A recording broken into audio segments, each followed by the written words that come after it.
So, kailangan nyo lang umiba ng direksyon, di ba? Kaya nga sabi sa inyo, choose a new direction, mga kapiksi. It may, maaring hindi ito yung right time para sa inyo. Pero if you persist, no?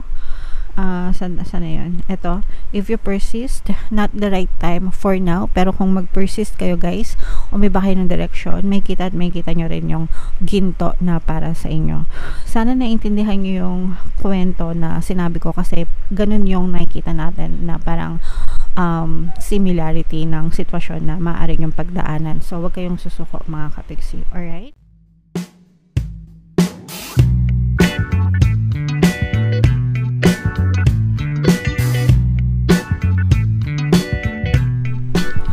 Hello guys, hello Libra, welcome back to Pinay Pixie Tarot. Ang pamagat ng episode natin for tonight is monthly tarot scoop para ngayong March, para sa Libra, Sun, Moon, Rising, Silent, Venus. Excuse me.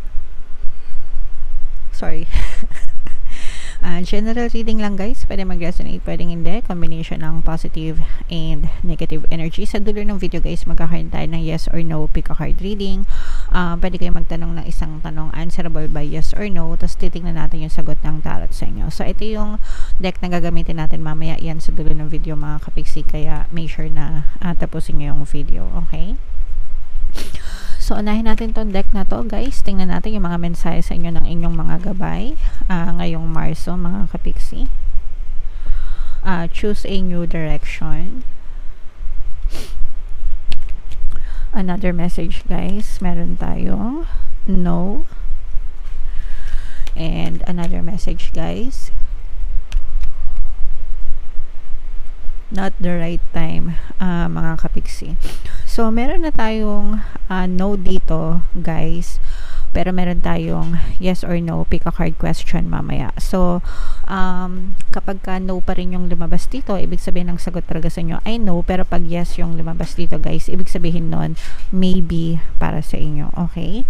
Pero, etong, dito sa message na to, parang hindi ngayon, no? It's not a no na talagang no, pero maybe not right now mga kapiksi. It's a no for now. Hindi ito yung tamang panahon, tamang pagkakataon para dun sa mga gusto nyo.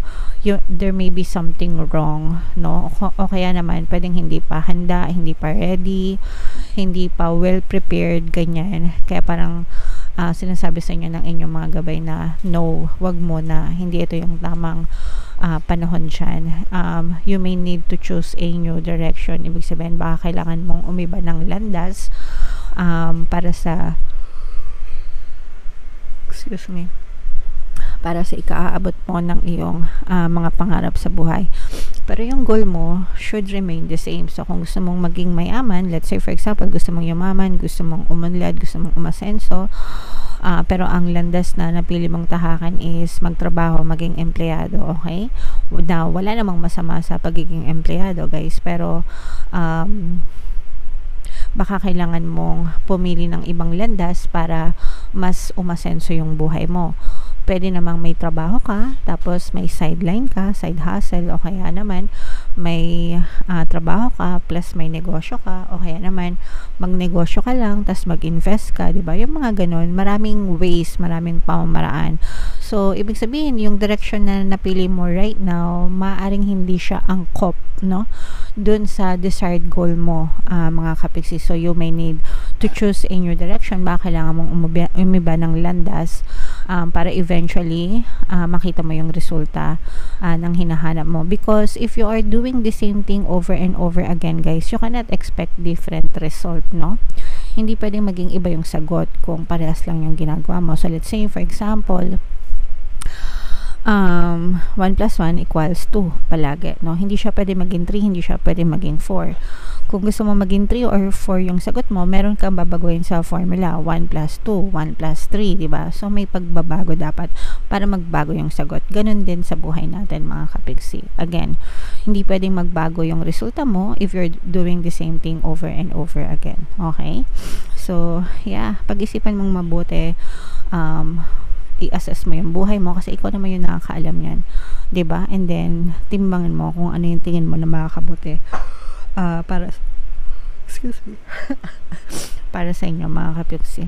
Alright, pasensya na kayo. Alright? So, yeah. Comment down below, guys, if feeling nyo naka-resonate kayo dyan. So, tingnan natin yung paparating sa inyo, guys, ngayong Marso. Shuffle ko to, guys. Hanapin ko yung energy ng Libra. Habang sinashuffle ko to, panoorin nyo muna yung video natin regarding sa ating paano mag-manifest ng abundance video course. Kapiksi, sawa ka na ba sa mga struggles at hirap sa buhay mo? Masipag ka ba at masikap sa buhay ngunit hindi ka pa rin umaasenso? Ilang beses ka na bang nag-attempt magnegosyo at mag-invest pero palagi ka pa rin nalulugi? Sa pagkakataon na ito ay maaaring may subconscious beliefs ka na nagiging balakid sa iyong pag-unlad at pagyaman. Introducing, paano mag-manifest ng abundance video course. Dito ay matututunan mong ma-overcome ang mga balakid mo para tuluyan ka ng umunlad, umasenso, sumagana, maging matagumpay, successful at maswerte sa iyong kabuhayan, pera, trabaho, negosyo, salapi at kaperahan ng bonggang-bongga. Dali, mag-send na ng email sa pinoypixitaro@gmail.com at simulan na ang iyong pagyaman ngayon. Alright, so sabay-sabay tayo magpayaman ngayon 2024 mga kapiksi. Mag-avail na kayo ng course, guys, kasi sobrang ganda talaga niyan. And good news mga kapiksi, no, dahil ngayong February until February 29, guys, no, magbibigay ako ng 200 pesos na discount sa lahat na mag-avail ng course, guys. Kaya mag-avail na kayo kasi sayang yung discount and sobrang ganda talaga niyan mga kapiksi. Meron din tayong email coaching, manifest your desires using the law of attraction. If meron kayong mga specific na gusto nyong i-manifest, guys, pwedeng love and relationship, pwedeng money or career, pwede kayo magpabook ng email coaching session with me. Mag-send lang kayo, guys, ng email sa pinipixitaro@gmail.com. So, ito yung combination, guys, ng positive and negative energy. Libra, kayo ay represent ng Queen of Swords sa ating spread, mga kapiksi. So, unahin muna natin yung mga negative energy, mga kapiksi, no? For some of you, guys, merong kayong conflict sa isang tao. Pwedeng sa workplace nyo ito, mga kapiksi, o kaya naman pagdating sa kaperahan. Okay? And itong person na to, dahil sa may conflict kayo sa kanya, parang nagbibigay ito ng toxicity sa iyo, no? Parang feeling mo toxic siya, toxic siyang kausap, toxic siyang kasama, toxic siya sa buhay, ganyan, hindi kayo magkasundo, parang nasa taas siya, nasa baba ka, o kaya naman nasa kaliwa siya, nasa kanan siya, so parang opposite direction kayo, magkaiba yung timpla nyo, mga kapiksi. That's why nagkakaroon kayo ng conflict, mga kapiksi. Normal lang yan, guys. I mean, normal lang na magkaroon tayo ng iba-ibang preference kasi iba-iba tayong tao, no? Iba-iba tayo ng gusto. Hindi ibig sabihin is tama siya, mali ka. Hindi ibig sabihin na tama ka, mali siya. Ang ibig sabihin lang, indifferent kayo, magkaiba kayo. Okay? And yun yung disconnect nyo, dalawa, mga kapiksi. Kasi for some of you, parang masyadong incompatible. Alright? Kaya nagkakaroon ng conflict, mga kapiksi. So, kung ito sa workplace, guys, no, deadma lang kasi hindi naman kayo nagtatrabaho para sa kanila. Nagtatrabaho kayo para sa pamilya nyo, di ba? Nagtatrabaho kayo para may pambili kayo ng pagkain. Nagtatrabaho kayo para may mai-provide kayo sa family nyo. So, yung mga ganong klaseng issue sa trabaho, wag nyo nang masyadong titigan, mga kapiksi. Especially kung hindi naman kayo magre-resign, di ba? Wala naman kayong choice kundi makisama. So, wag nyo nang personalin, hayaan nyo na lang. At the end of the day, ang importante is meron kayo na ipapakain sa pamilya nyo. So, you should be grateful for that. Okay? Now, on the good side naman, sa positive side naman, guys, sobrang, you keep on marching forward, guys, no? Ituloy-tuloy mo lang yung, kasi nakikita natin yung pagiging masipag nyo, no? Pero kapag tumuloy-tuloy pa kayo, guys, may kita nyo na marami pang opportunity yung nasa harap nyo na pwede nyong subukan. Alam nyo ba yung story ng 3 feet from gold? Yung 3 feet from gold, hindi ko alam kung alam nyo yun, pero na-mention siya dun sa book ni Napoleon Hill na Think and Grow Rich. So, hanapin nyo na lang yun sa Google, guys. Pero sobrang valuable yung lesson na yun, yung 3 feet from gold. Kasi, di ba pag nagmimina ka, di ba? Hukay ka ng hukay, wala kang makitang ginto, ganyan. Pero, yung mga minero na yon, 3 feet na lang yung diferensya nila dun sa gold na hinuhukay nila. Nag-give up sila. Okay? Nag-give up sila. So, ang ending, hindi nila nakuha yung gold, tapos binenta sa ibang tao, yung pagmimina, ganyan, and then yung bagong nakabili or parang nakakuha ng rights para magmina, 3 feet lang yung layo dun sa current na nakukay na, and then nakuha nila yung ginto, no? So ang ibig sabihin nun, guys, wag kayong mag-give up, no? Kasi baka mamaya 3 feet na lang yung distansya nyo from gold, from blessing, from pagpapala.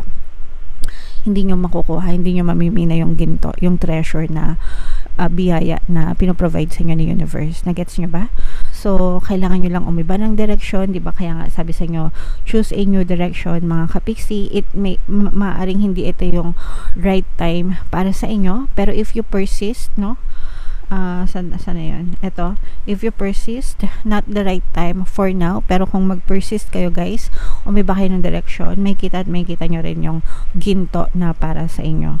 Sana naintindihan nyo yung kwento na sinabi ko, kasi ganun yung nakikita natin na parang similarity ng sitwasyon na maaari yung pagdaanan. So, wag kayong susuko, mga kapiksi. Alright? For some of you guys, may magbabalik sa inyo from your past, and ito'y magbibigay ng lubos na kaligayahan sa inyo. This may be an ex-person, mga kapiksi, ex-partner, or pwedeng mga kung may mga ka-LDR kayo na ngayon lang kayo magkikita, ganyan, o kaya naman nasa ibang bansa kayo, parang magkakaroon kayo ng reunion yung nararamdaman natin dito, mga kapiksi. So i-mail nyo na yan sa comment section, guys, yung mga magagandang energy. Mine reunion, mine more opportunities, mine gold, no? 3 feet from gold. Grabe, imagine niyo palagi 3 feet na lang kayo away from gold. Malapit na kayo doon, guys. Alright? Mga pagbabago ito, guys, happy changes ito, big happy changes. So again, i-mail nyo na yan. Parang mapupunta kayo sa ibang portal, ibang dimension, magka-quantum jump kayo, guys. And itong space na to, kasiyahan ang dulot sa inyo nito, kaligayahan, mga kapiksi. Mag-ingat din kayo, wag din kayo masyadong yun nga yung sinasabi nating toxicities, mga kapiksi, yung parang nagbibigay ng toxicity sa inyo kasi may conflict nga kayo dito sa person na to. So wag nyong patulan, guys, kasi pag pinatulan nyo, baka mag-away kayo. Alright? So, kailangan nyong maging compassionate, maunawain, habaan ang pasensya. Alright? So, comment down below, Libra, if feeling nyo naka-resonate kayo dyan. Ito na yung ating yes or no pick a card reading, guys. Habang sinashuffle ko to, isipin nyo sa isip nyo yung tanong nyo. For March, isang tanong lang, answerable by yes or no. Meron tayo, guys, na membership program dito sa ating channel. I-click nyo lang yung join button dito sa baba ng video na to, o kaya dito sa taas, guys, ilalagay natin yung link para maka-join kayo. Once member na kayo, magkakaroon kayo ng access sa mga exclusive videos natin regarding manifestation using the power of your subconscious mind and law of attraction, para matuto kayo mag-manifest on your own, guys. Okay? Alright. So, hinga ng malalim, guys. Tapos, isipin yung tanong sa isip. And then, pili kayo ng isang card. Card 1, card 2, card 3. Kung card 1 ang napili nyo, ang sagot sa tanong nyo ay yes. Kung card 2 ang napili nyo, ang sagot sa tanong nyo ay yes. Kung card 3 ang napili nyo, ang sagot sa tanong nyo ay yes. So, dahil puro yes ito, yan ay maybe, mga kapiksi, no? Kasi meron tayong no kanina. So, lahat yan, maybe para sa inyo. Alright? So, not bad pa rin, mga kapiksi. Okay, so comment down below, guys, if feeling nyo naka-resonate kayo. Ito yung ating mga pampaswerte subliminal, guys. Pakinggan nyo na. Sobrang ganda talaga niyan. And ito naman yung ating success stories ng paano mag-manifest ng abundance video course. Click here to subscribe, guys, and click here to join our membership program. Thank you for liking, sharing, and subscribing, and see you again next time. I love you all, guys. Have a nice day. Bye-bye.